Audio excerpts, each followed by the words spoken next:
Welcome again to the 2024-2025 AAC&U-CILMAR Global Learning webinar series. On behalf of AAC&U and CILMAR, I welcome you to the second webinar in this series. I'm Dawn Michelle Whitehead from AAC&U, where I serve as the Vice President of the Office of Global Citizenship for Campus, Communities, and Careers. And we at AAC&U are so thankful for our collaboration with CILMAR. As I mentioned in the last webinar series, this partnership started in 2019 when CILMAR convened a group to discuss professional development for interculturalists, but they used the term broadly. And so they included folks like me who have backgrounds and have focused on global learning, others who had interest in intercultural competence development, individuals from multicultural education, global education, equity, and many other areas. So it was a very broad convening. And as a result, we have participated in a number of collaborative activities, including this webinar series. All right, so while this webinar series is based on the AAC&U Value Initiative, it's not a scoring webinar series, as you know. What we're focusing on is the application of the rubric in unique ways to improve teaching and learning.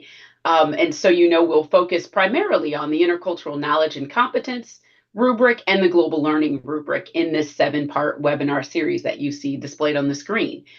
You can see there will be one more webinar this fall after today, and then you can see the rest of the webinars will happen in spring and summer of 2025. As you know, today we're going to focus on cultural diversity, and we hope that you will join us for our upcoming webinars. And again, you can see the topics and dates on the screen, and we welcome your registration and participation. With that, I'd like to turn it over to our facilitators for today's webinar, Dr. Alankrita Chhikara and Dr. Hilary Landorf. Well, thank you everyone for joining us. We're so glad to have you, and we've been long planning this webinar and are very excited about it. So jumping right into the topic, in a moment, you'll have the opportunity to introduce yourselves within the context of a question about cultural diversity. Then Alankrita and I will go over some key definitions. We'll talk about a possible conceptual framework for you to consider for cultural diversity.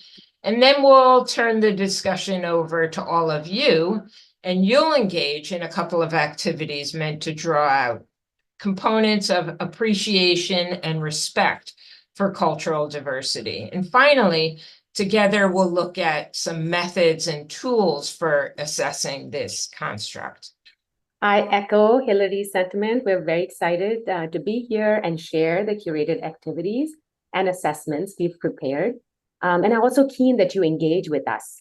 So here's how we're inviting you to engage in the discussion today. There will be opportunities for you to participate, so we hope you will consider this a brave space and not freeze yourself or others in times, as we all have the possibility to change. This is also an invitation to observe your emotions, reactions, and thoughts that the discussion or conversation is bringing up for you. We'd also encourage you to be vulnerable and give yourself permission to say it ugly. I've used this slide also with students who are studying abroad and facilitating their intercultural competence and global learning. So this is something that can also be used as a tool to really create the space for our learners. With that, I want to share also a housekeeping item, is that we'd love for you to engage with each other in the chat throughout the session. There'll be opportunities to unmute your mic and also contribute verbally, but if you have thoughts or questions as they come up, please feel free to use the chat liberally. And the last thing is we request your permission to mess up the tech, though we hope for minimal to no disruption at all. Great. So the learning objectives for this session mirror the learning plan. By the end of the workshop, we hope that you'll be able to, 1, define cultural diversity in the context of global learning. 2, understand one possible conceptual framework underlying cultural diversity. 3, add to your pedagogical content toolbox a number of activities that enhance learners' own appreciation of cultural diversity. And lastly, be able to identify various methods and tools for assessing this construct. All right, so this brings us to our very first activity for the day, and we're interested in generating our own understanding of cultural diversity before we share how the Global Learning Rubric or other, like the conceptual framework, operationalizes it. So I'd also like to note, actually, that the UN has designated May 21st as the World Day of Cultural Diversity. So if you're looking for opportunities to celebrate some of the components or constructs that are important to our work, we could turn that into a day when we engage students in activities to enhance their cultural diversity. So if you now indulge us by either scanning the QR code from your mobile devices or by clicking the hyperlink that should be pasted in the chat for you to access the Mentimeter activity. You'll see a question on your slide or the page. And if you could respond to that question by either entering a word or phrase, and you can also submit multiple responses. Here's the question.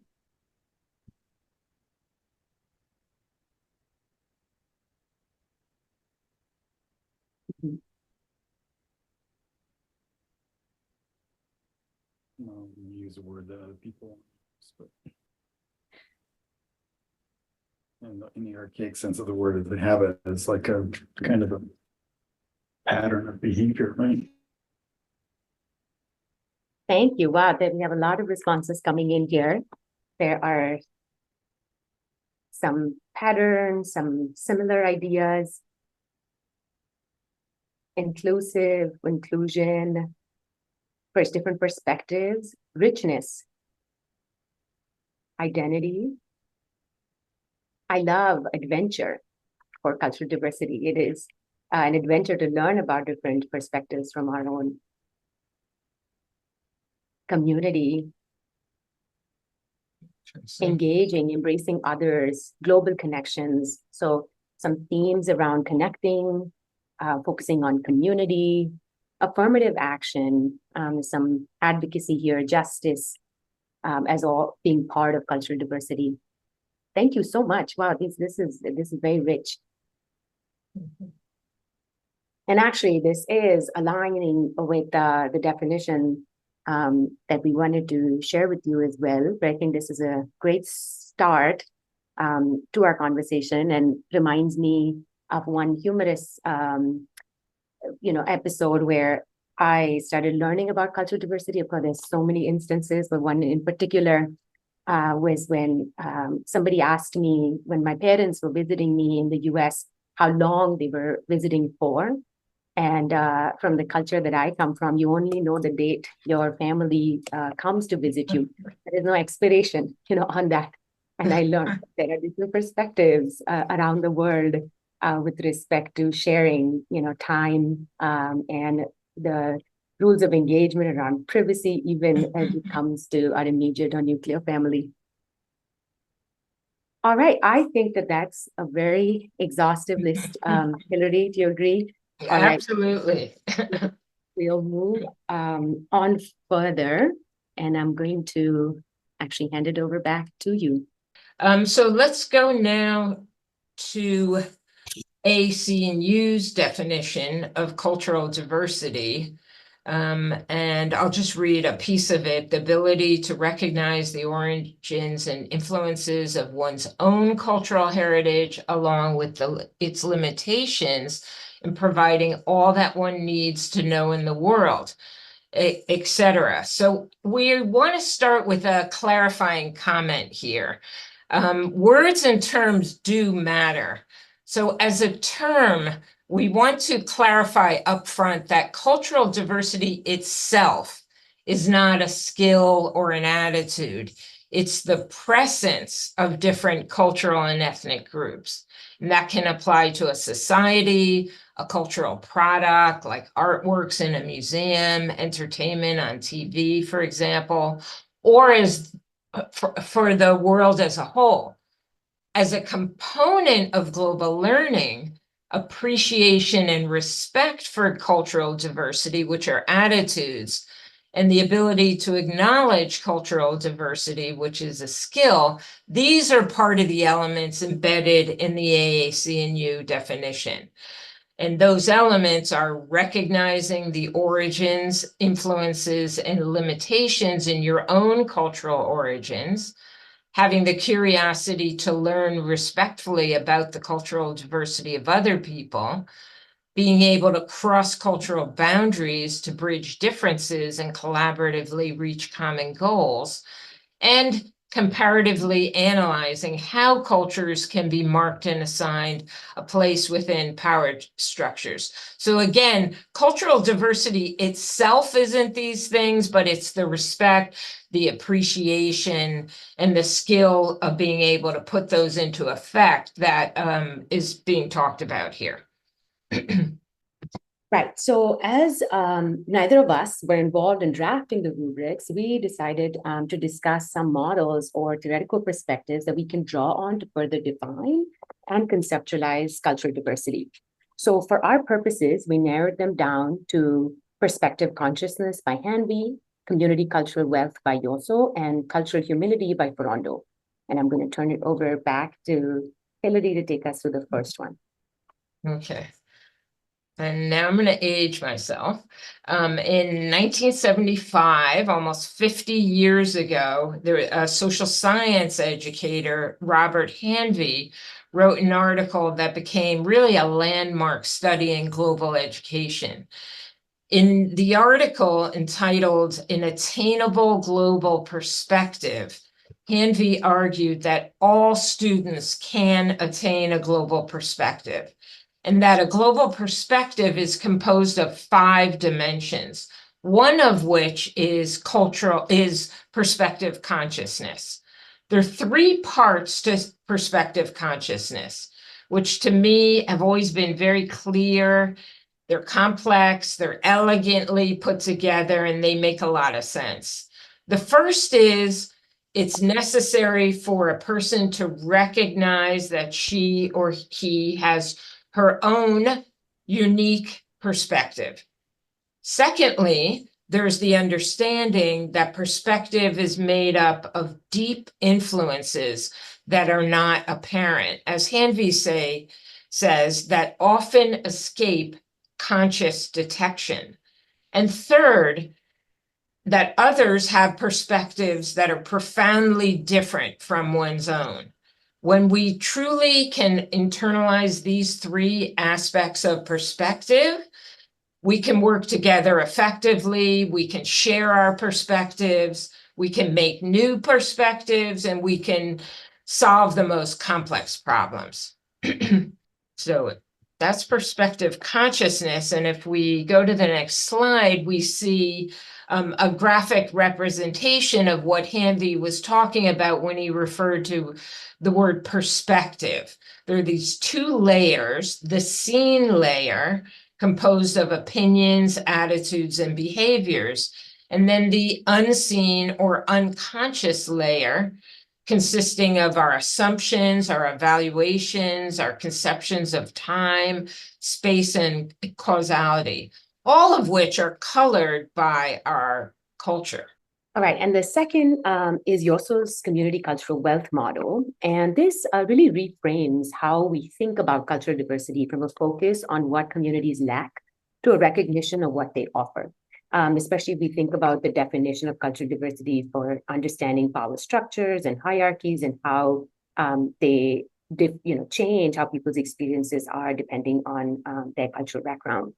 The community cultural wealth model operationalizes cultural diversity by recognizing that cultural wealth exists in multiple forms, and it's not limited to the types traditionally valued by dominant society, like economic capital or academic knowledge.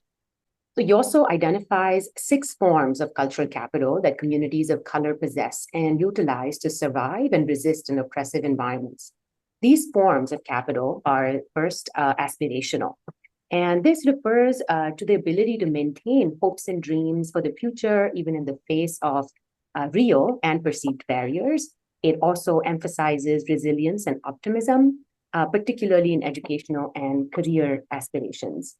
The second is linguistic capital, and it recognizes the intellectual and social skills attained through communication in more than one language or style. And it values bilingualism, multilingualism, storytelling in different forms, even oral history, and seeing them as assets rather than deficits. The third, familial capital, involves cultural knowledge nurtured among family that carries a sense of community history, memory, and cultural intuition.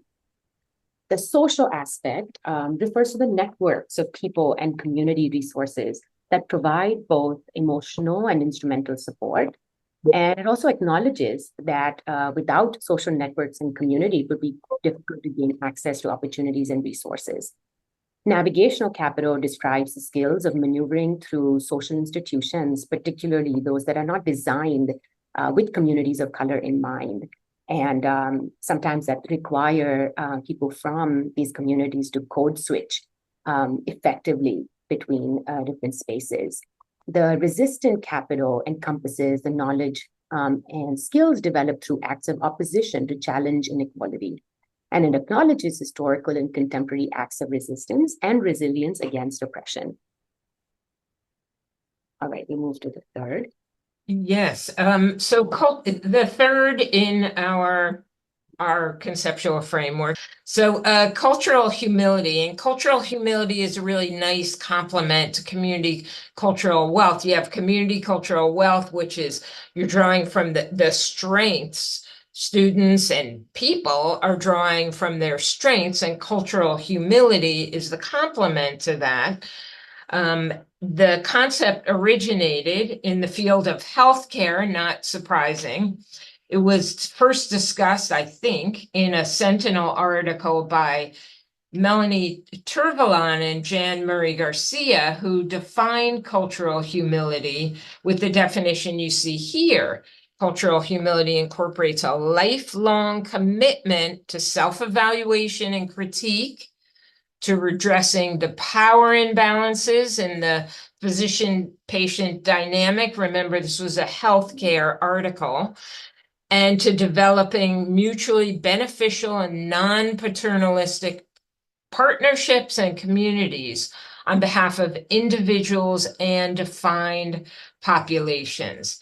And they contrasted in this article cultural humility with cultural competency, which they described as a set of finite skills that are learned with a beginning and an end to that learning.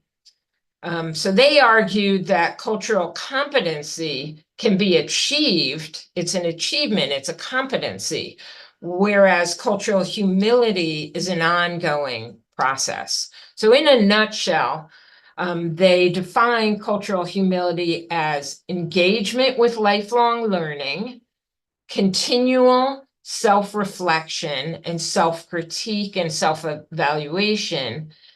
Its antecedents are diversity and power imbalances, and its consequences of cultural humility are mutual empowerment, partnerships, respect, and lifelong learning.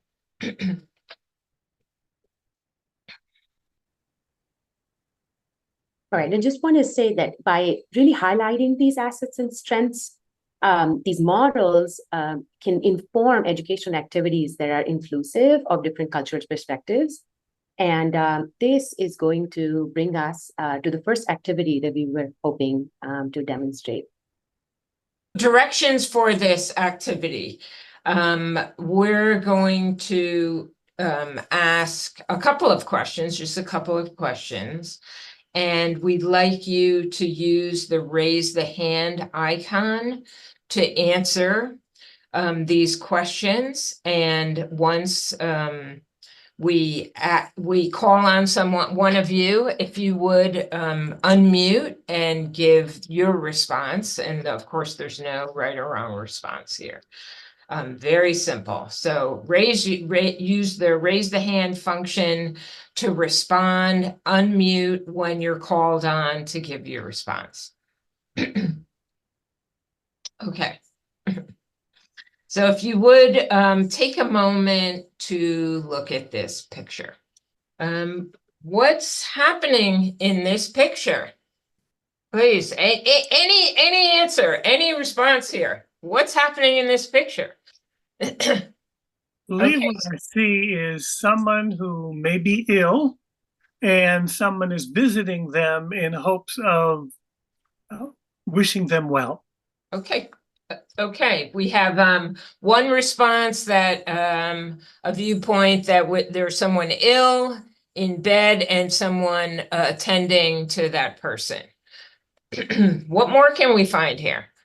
Yeah, similarly, it looks like someone's sick and my judgment is it's the mother is applying some kind of medicinal healing practices in addition to what looks like some Western medicine on the bedside table. Okay, so we have another response that there's not only someone sick, but the person who is applying medicinal cure is maybe related and is using traditional medicine.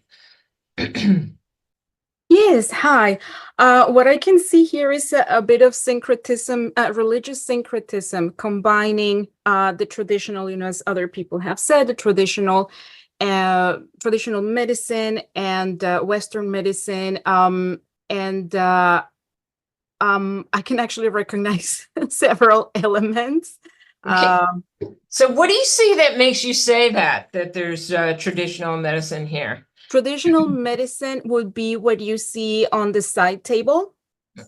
That would be Western medicine. And traditional medicine is the cleansing, what this person is holding, those leaves is for cleansing of anything bad happening to the person. There is also candles next to the Virgin of Guadalupe. So that is also the religious syncretism that I was talking about.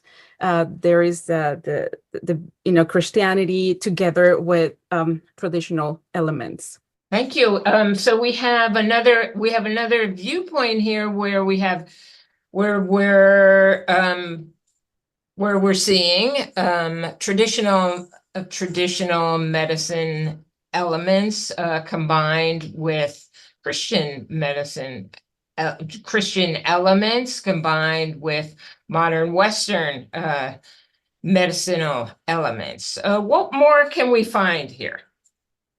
Hi, I don't have a ton to say, but I just noticed that there seems to be like a dress hanging up and a purse on the chair.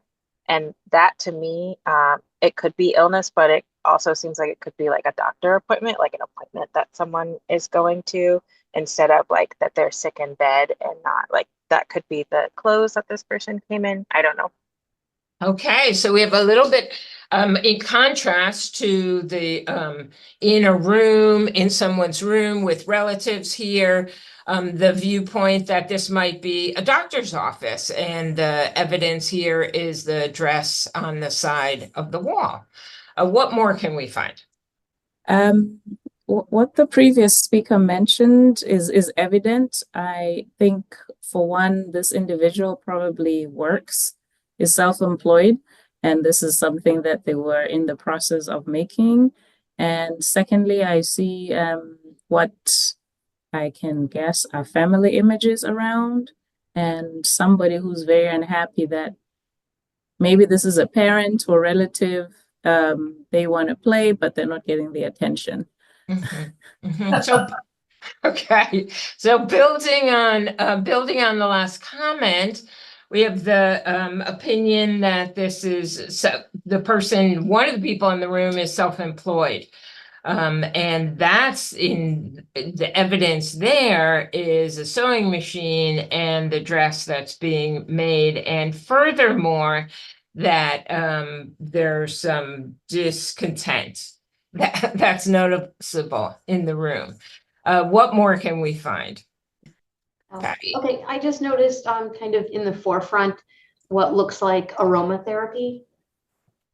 What do you see that makes you say that? If you It's behind the child. It looks like a cup or something, but it looks like scents coming out, like the lines coming out. I interpret it as aromatherapy. Got it. Okay, so we have aromatherapy at the end of the bed here. And Haiyang. So I'm wondering whether she was going through a grief, feels like her loved one, maybe husband, either sick or passed away. In Asian tradition and Latin American, burning incense is we communicate to worship the spirit of the dead. And then she got sick. Mother's visiting. Child is really worried. Try to use the traditional leaf to drive her grief away or sadness to cure her. Got it. So we have a cultural complexity added to the scene here with the traditional hallmarks of this cultural complexity, noted by Haiyang. I think we'll leave it here. Thank you very much for participating in this activity. And I want to tell you a little bit about the activity now. It is called Visual Thinking Strategies, and a very short story of VTS. It started with an art educator, Philip Yenowin, who worked at MoMA in New York, the Museum of Modern Art, and he led museum lectures. He saw, as he was leading these museum lectures, that the people he was leading them for were passive. They weren't really taking in what he was saying about the paintings. And he wanted to find a way for the museum goers to be engaged, to be really engaged with art. So he teamed up with an art education colleague at Harvard, Abigail Housen. And drawing on her theory of aesthetic development, together they developed this curriculum called Visual Thinking Strategies, or VTS. It became an art curriculum, a facilitation method, and professional development program that now fosters creative and critical thinking, and collaborative, inclusive, community building dialogue. It started as a 3rd through 6th grade curriculum. And if you look online, you can see that curriculum. The paintings, the artworks are scaffolded so that they become more complex as you go along. This is actually the first in the whole series. And then it expanded to become a K through 16 curriculum. And it's used now to great effect, even in medical schools. So there were 3 questions that are the crux of this curriculum and this method. The 3 questions are, what is going on in this picture? As opposed to, what do you see in this picture? And the reason for what is going on in this picture is because it engenders some active responses rather than a list of things. As you would notice that many of you started telling stories rather than I see this, I see that, I see the other thing. Second question, what do you see that makes you say that? That gives evidence and it connects people to one thing to another and so on. And then the third question is, what more can we find? Any of you who is a teacher knows, like, the thump in the room when you ask, what else is there? Is what else is there? Often the response is, rolling of the eyes. Why are you making us do this? Whereas what more can we find is we're in this together, we're looking for things, and now we're finding them. The facilitator tips, I could ask if we were all together, but we're not. So I'm going to tell you, the first is to stay neutral, to ask these questions and to stay neutral. I never said good, great, bad, wrong. There's neutrality throughout. So there's no right or wrong answers. There's no judgment involved. Secondly, when possible, paraphrase each response. This gives everyone the opportunity to hear the response again.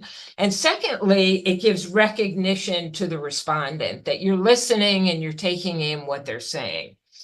Thirdly, link the responses when possible so that we have a flow here.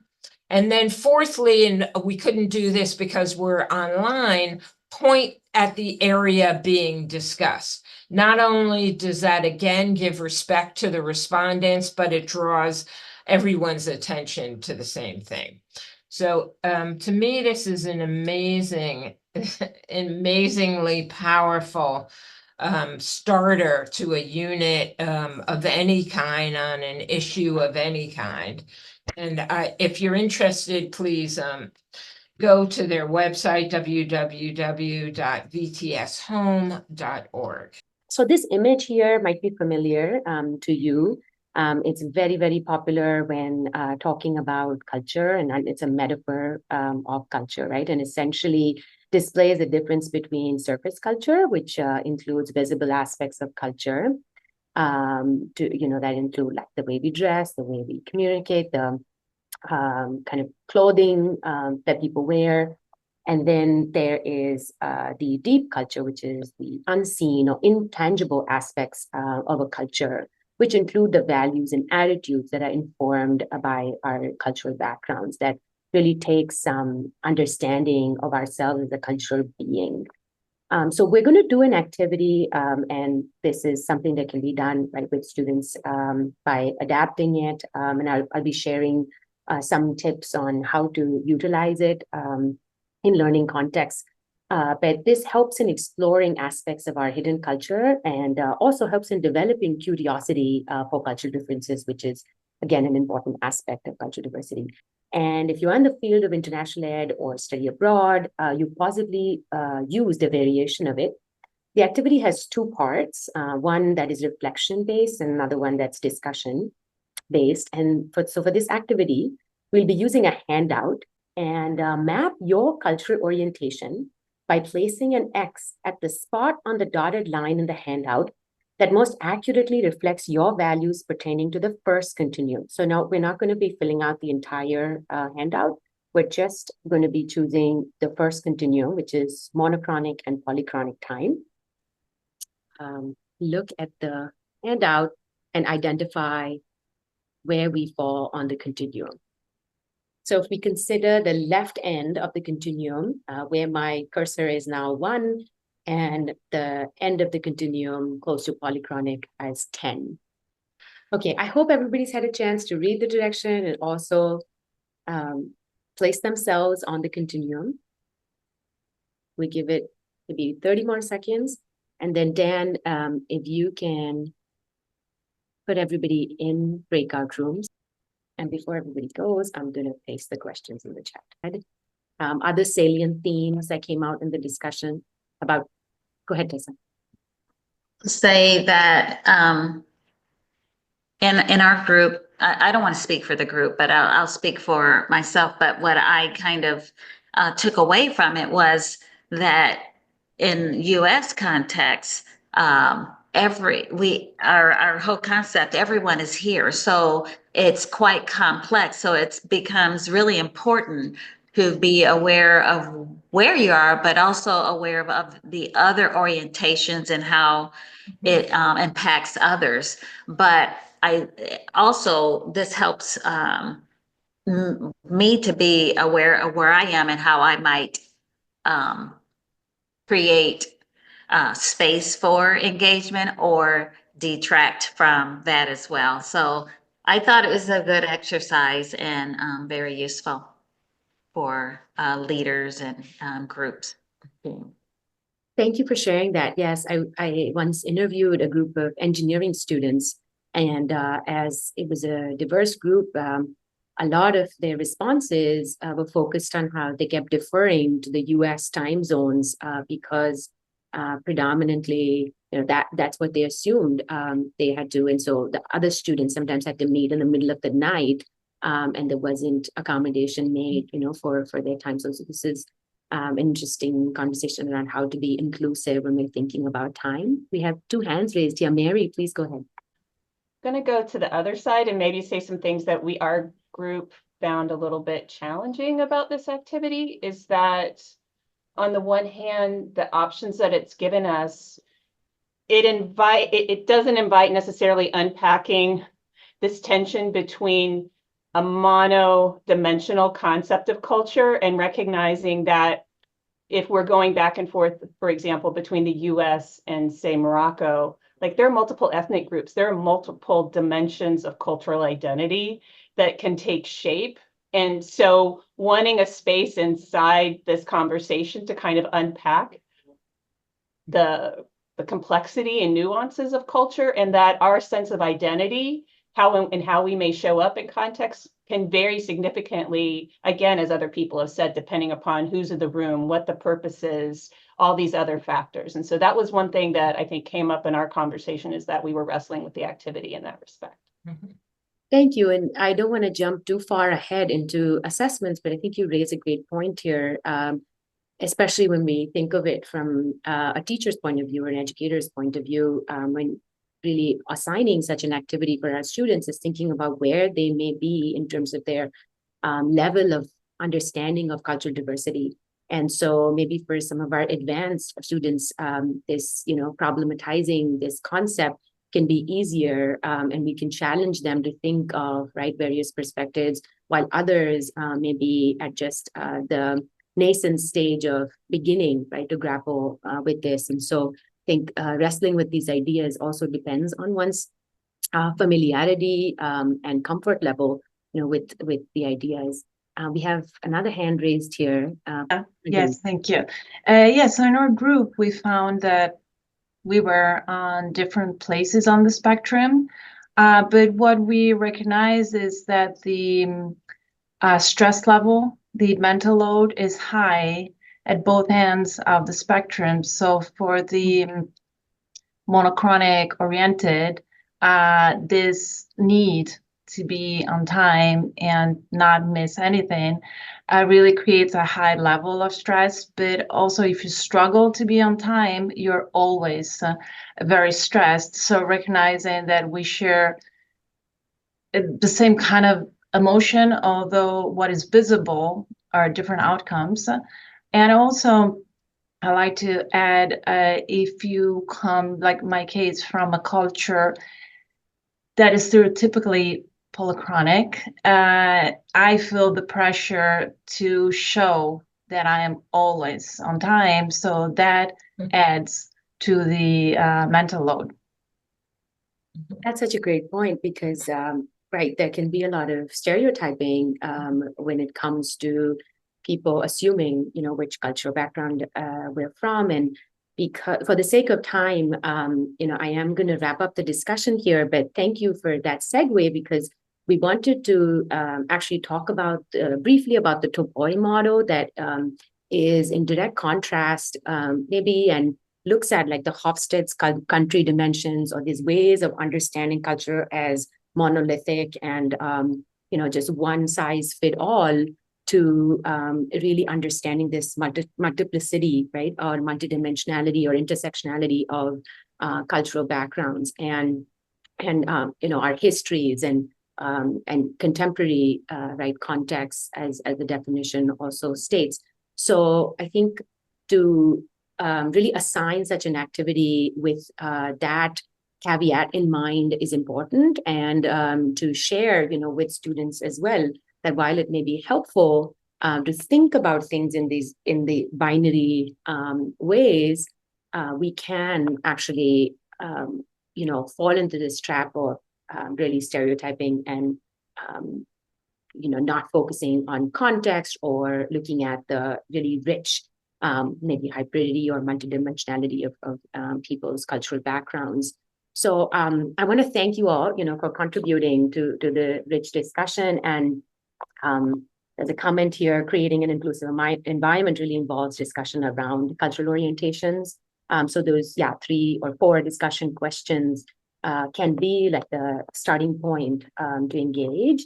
And as I was sharing that, we just spent 15 minutes talking about one continuum. So when you think about debriefing this from a teacher's point of view, or even assigning the activity, the debrief can be longer or more in-depth, depending on if this is a beginning, thought-provoking activity, if we want it to be a reflection or discussion-based activity. And then we can also adapt it and choose the continuums that may be more relevant to our students' experiences.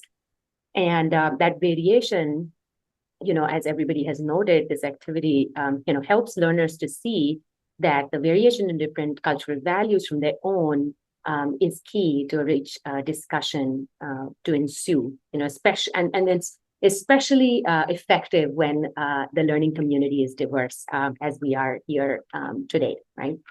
So I want to, as promised, share a few more activities that we wanted to offer. So here we have 4 activities, and these options, again, can help foster appreciation for cultural diversity. And from aside, and these also will be linked to the collection in the Intercultural Learning Hub, and Annette's going to be talking a little bit more about that before we conclude the webinar. And we will add these as individual links in the collection. So the first one here, or the first 2, are actually case study-based reflection activities that challenge learners to consider contrasting values, communication styles, and thinking patterns. And the quinoa case study was designed as a pilot by Dr. Landorf and 3 colleagues, and challenges learners to consider cultural differences when it comes to agriculture or farming, and also the ethical dilemmas around commercialization and globalization. Beans Don't Have Culture was developed by some of my colleagues at CILMAR, based on an activity created by Michael Page and Janet Bennett at the Summer Intercultural Institute.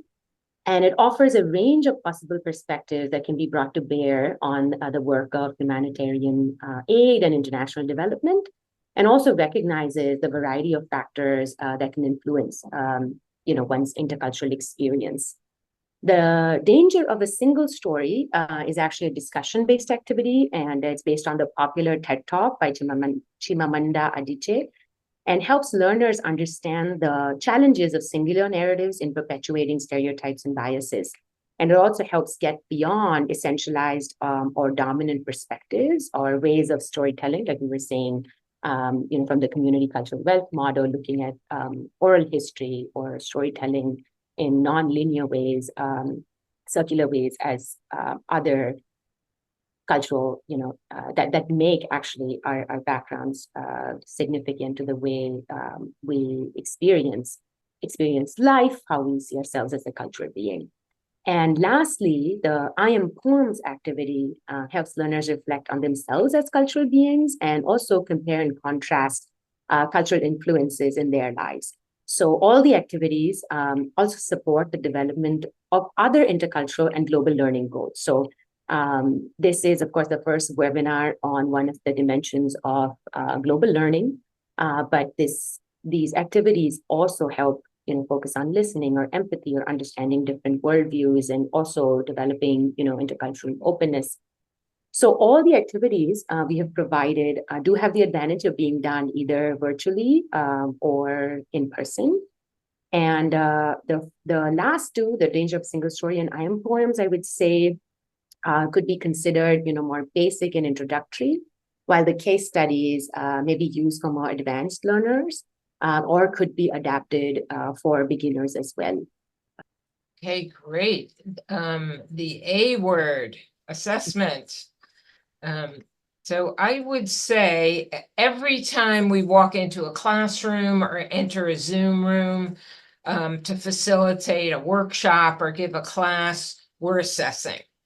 We're noticing when students are looking at their phones, when students are raising their hands, we're watching their expressions, we're seeing if they're taking notes, talking to one another. There are hundreds of ways to assess. And next slide, one distinction to make in assessment as a whole is between traditional assessment and authentic assessment. Both are valid forms of assessment. They both have their time and their place. The main difference is that in traditional assessment on the left, students wait until after their performance, after the task, have been graded for feedback. And on the right, with authentic assessment, students get feedback during the performance task. And students are encouraged in authentic assessment to self-assess. Right, thank you for that distinction, Hilary. And like I shared, this is the first webinar that focuses on a dimension of global learning. Just for some context, actually the development process of the rubric started in 2011 as part of a shared futures initiatives. And there were colleagues, educators, educational leaders, AAC&U staff from 32 universities and colleges that got together and recognized that creating such a rubric can be useful to initiate reflection and conversation on campus, as well as get faculty and administrator buy-in and build a common language around global learning. So I think starting with the definition of cultural diversity was significant because oftentimes we don't have a shared understanding of what are we really assessing. So as we know, or we've seen the global learning rubric, there are 6 dimensions, with cultural diversity being one. And for each dimension, there's a set of criteria corresponding to different levels, starting from benchmark to capstone level. So there is no level 0 to focus on positive capacities. So here, the AAC&U value rubric is really an excellent tool to decide the type of activity one chooses to get the desired learning outcomes. And if learners do not have any experience with cultural diversity, choosing an activity that enables students to start developing knowledge, attitude, and skills at the different levels of the rubric is one way of using it. Of course, I want to say I don't think there's any student who may not have had an experience with cultural diversity, but may not have had an opportunity to reflect or have a guided facilitation, around really thinking deeply about what that looks like in their lived context.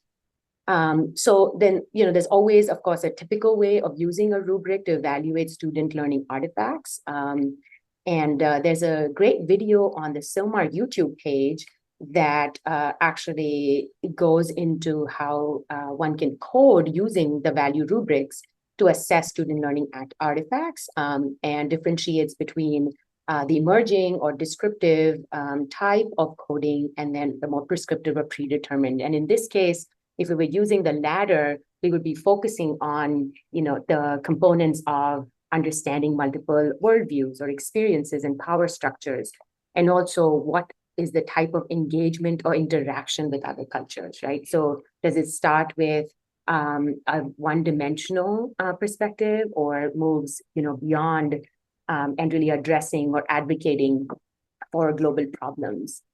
And there's also, and the rubric can also be used as a self-evaluative tool so that students can, plot themselves on it. And this can be effective as a formative assessment as well, or it can be used as an evaluation tool for a discussion-based activity as well.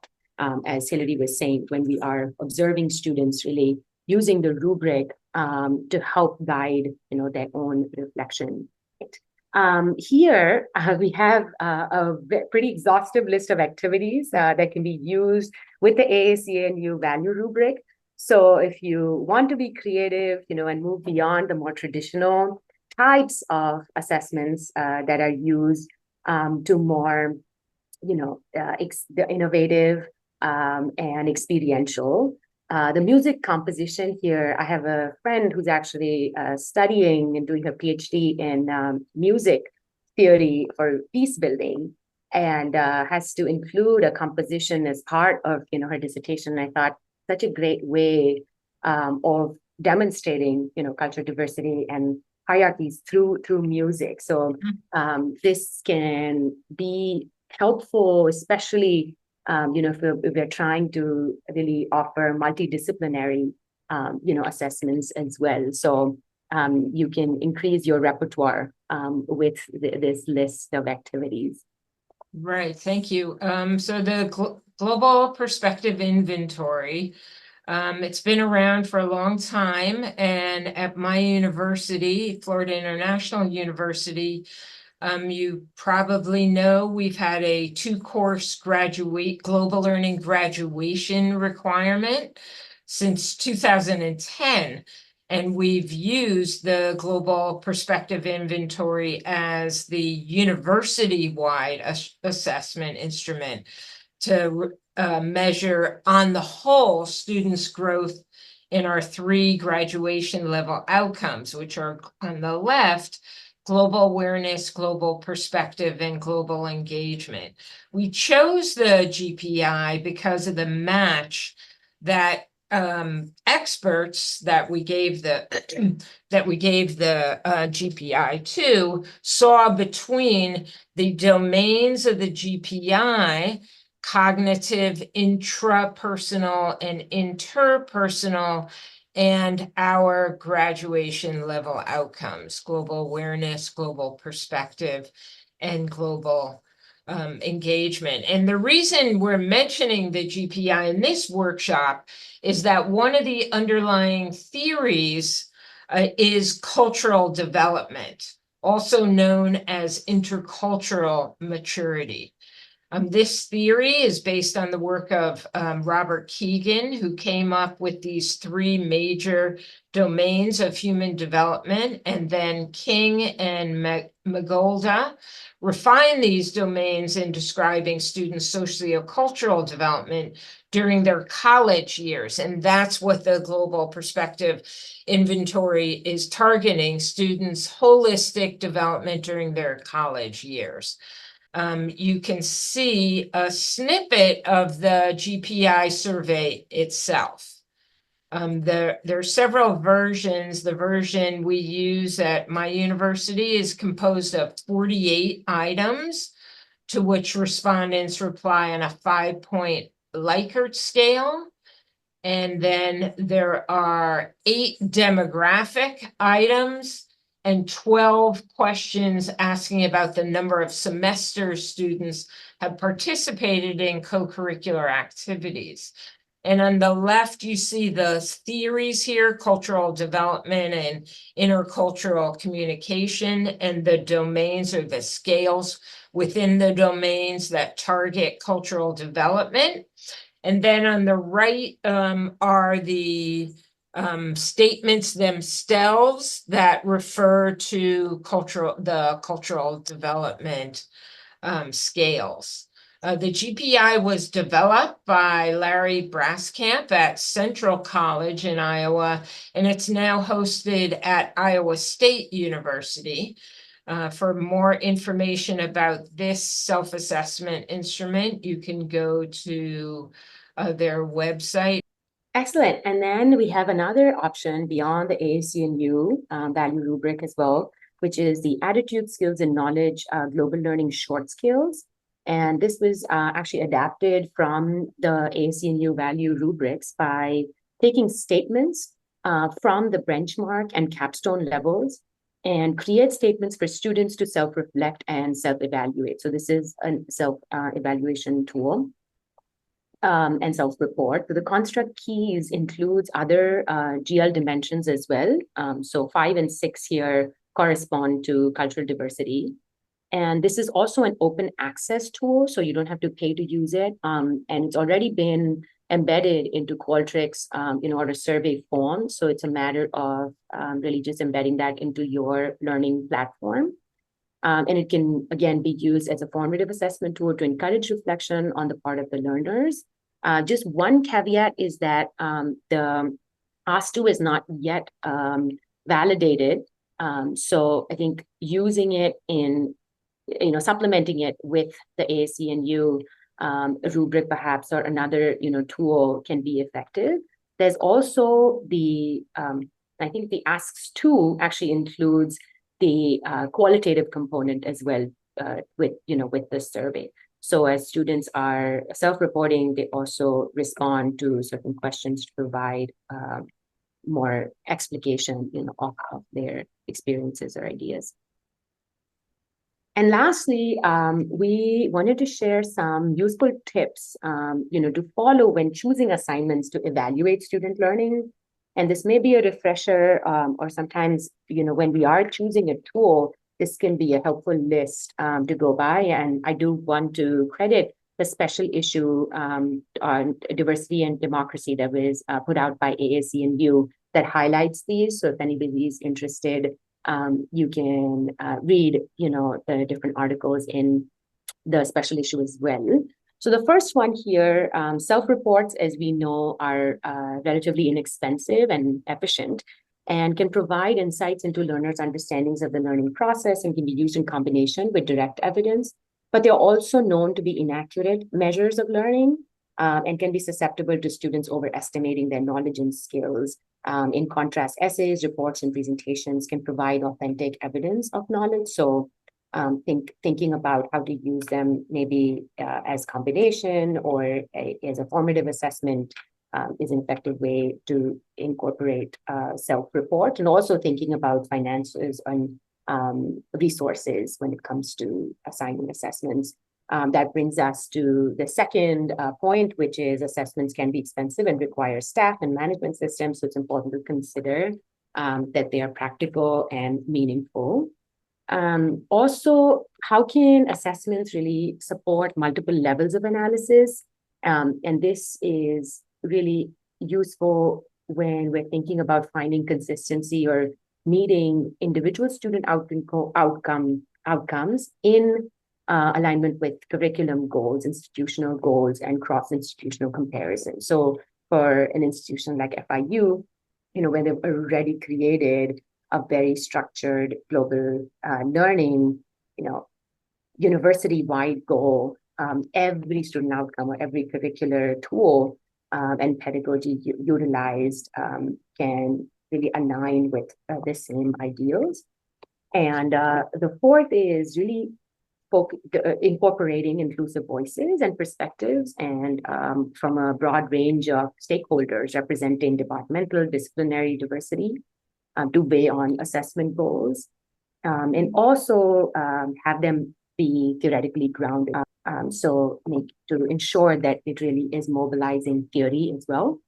And lastly, tapping into curricular and co-curricular contexts and embedding assessments into both can yield the highest, returns in terms of student learning and development. So how can we ensure that there is integration, of different learning contexts wherever possible, to do so.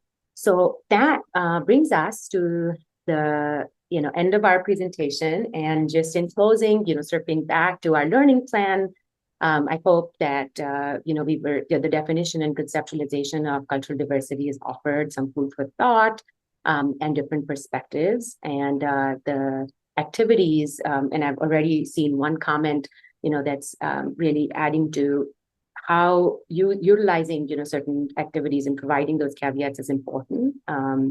And finally, I hope these tools, again, to assess cultural diversity can be helpful, and you can also help us add to the list. In fact, Hilary and I plan to curate a lengthier assessment list. And at the moment, it includes about 15 options that will also be linked in the hub, in the collection. So depending on your needs and context, you can utilize more than just the 3 that were shared today. Thanks again for joining us. We really appreciate it.